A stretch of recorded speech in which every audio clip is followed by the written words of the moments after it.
Silakan. Mang Isun ada pertanyaan apa enggak ini? Ya, ada Santai aja. sedikit sesuatu yang membuat saya tertarik ya dari ungkapan Babeh tadi terkait dengan sifat Allah tentang Ar-Rahim ya. Khususnya di situ sedikit banyaknya membahas tentang rezeki ya, Beh. Yang mana salah satu ya, rezeki itu salah satu anugerah dari Allah Subhanahu wa taala yang senantiasa kita selaku manusia itu selalu disertai ya di kehidupan manusia. Tapi gitu kan seringkali kita selaku manusia itu pemahaman tentang rezeki hanya sebatas pada harta dan materi. Jadi yang padahal gitu kan cakupannya perihal rezeki itu jauh jauh lebih luas, Beh. Meliputi kesehatan, ilmu, keluarga, kesempatan berbuat baik, bahkan sampai dengan titik ketenangan. Nah, berangkat dari pemahaman itu, dari saya muncul pertanyaan, Be.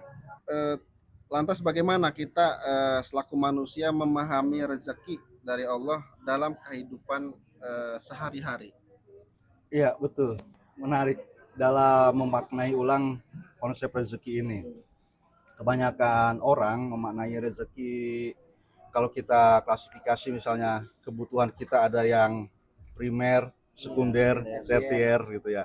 Rezeki itu ya ada yang di tertiernya, misalnya kemewahan. Sedangkan kalau kebutuhan yang sekundernya, misalnya memperoleh pendidikan, memperoleh apalagi reputasi yang baik, kesehatan dan sebagainya, itu dianggap sudah normal saja.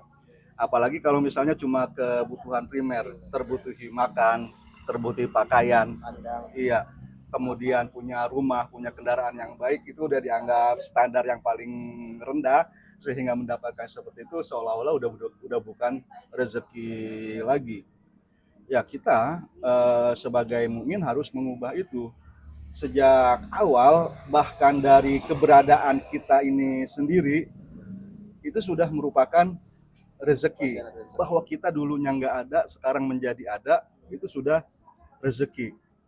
Lantas dari keberadaan kita ini kan ada banyak fungsi-fungsi di dalam diri kita.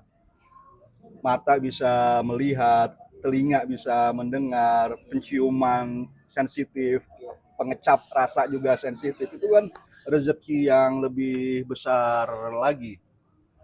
Ada organ-organ internal di dalam tubuh kita ini. Ada jantung, ada usus, ada paru-paru dan sebagainya yang terus bekerja. Dan kita nggak sadar gitu kan kerjanya. Kita lupakan bahwa itu adalah rezeki. Usus kita bisa mencerna makanan dengan enzim-enzim. Itu adalah rezeki gitu. Yang masih belum mencapai tadi kebutuhan primer kita. Masih sangat erat berkait dengan adanya diri kita. Itu sudah menjadi rezeki. Kemudian misalnya kita punya daya-daya yang lebih abstrak, bahwa kita bisa berpikir. Ada daya imajinasi kita yang bisa membuat kita menyimpan konsep partikular. Saya bertemu dengan Bang Ihsan, lantas saya mengenal Bang Ihsan sebagai sebuah pribadi, bisa membedakannya dengan Bang Robi, gitu kan, bisa membedakannya dengan yang lain-lain. Kemudian kita juga punya daya rasional. Setelah mengenal Bang Ihsan, Bang Robi, lantas saya punya konsep tentang manusia, punya konsep tentang sebentar lagi kemerdekaan dan sebagainya, berkeluarga, berketurunan dan sebagainya. Itu adalah juga merupakan rezeki. Gitu. Dan selanjutnya, ya tadi kalau kita dari yang paling rendah itu sudah menganggapnya sebagai rezeki, terus sampai daya-daya di dalam diri kita semuanya dianggap rezeki, maka selanjutnya kita bakal lebih mudah lagi untuk memahami. Bahkan misalnya Bang Robi punya nama baik, punya reputasi gitu kan di kalangan santri, di kalangan teman-teman yang lainnya. Siapa yang menyebarkan misalnya reputasi baik itu anggalah termasuk rezeki juga. Kemudian kalau orang masih berpikir kurang,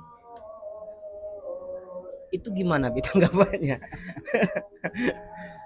tentu kita harus sedikit pragmatis Be, memahami itu karena lagi-lagi kebutuhan di zaman sekarang itu kan betul-betul lagi tinggi Be, gitu ya, bahan-bahan pokok segala macem ya sekarang udah nilainya udah tinggi banget, dan mungkin sebagian dari kita kurang bisa gitu mencukupi bahkan kebutuhan dasarnya gitu.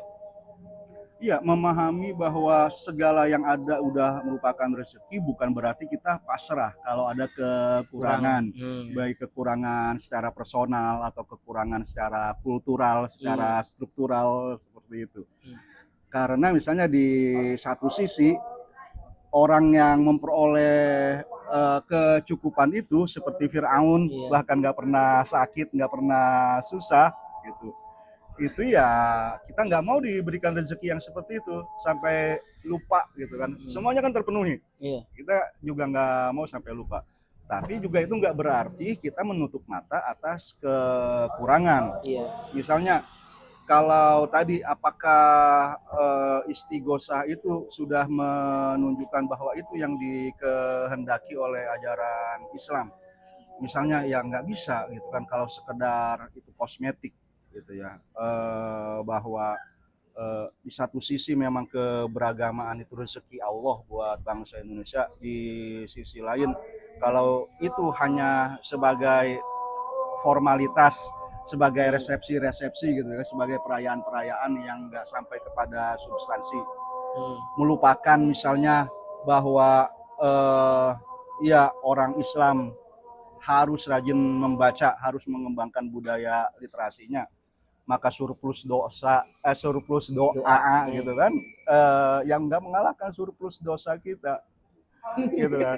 Surplus dosanya diantaranya nggak rajin membaca dan memerangi kebodohan. Kebodohan ini itu jadi jauh lebih penting gitu ya.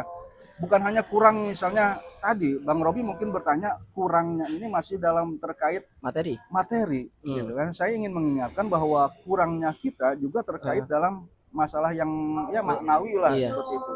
Dalam hal misalnya tadi kesadaran literasi, kesadaran akan misalnya penghargaan terhadap hak-hak asasi manusia, bahwa misalnya semua orang punya kesempatan yang sama gitu ya. Yang sekarang kan itu juga nggak terpenuhi. Kalau dia punya privilege dari orang tua, privilege dari misalnya dari kekuasaan, dari jaringan, dari harta yang dia miliki, ya itu harus dilawan juga kekurangan secara struktural itu. Makanya para nabi seperti Nabi Musa memerangi Firaun, Nabi Ibrahim memerangi Namrud, Nabi Muhammad memerangi Bani Quraisy, Husain juga berperang di Karbala, ya sampai seperti itu. Sampai sekarang kan ada yang viral Be, yang orang kaya yang meninggal yang mewarisi anak-anaknya 52 triliun. Oh itu kan kayak kita. Saya belum tahu itu berita itu. Belum tahu ya. Tiba-tiba bangun tidur supaya saya bangun tidur dapat 52 triliun gitu kan, hitung-hitungan materinya kan luar biasa begitu. Gimana itu? Jadi konglomerat meninggalkan warisan berapa ribu triliun, kalau dibagi 4 anak kira-kira satu anak dapat 52 triliun. Kalau dikalkulasi katanya kalau sehari itu habisnya 100 juta gitu kan, dia masih bisa hidup sampai 1400 tahun. Berarti ada berapa keturunan gitu kan, luar biasa gitu ya. Mungkin ya rezeki materi mungkin dari sana gitu ya, kita memahami.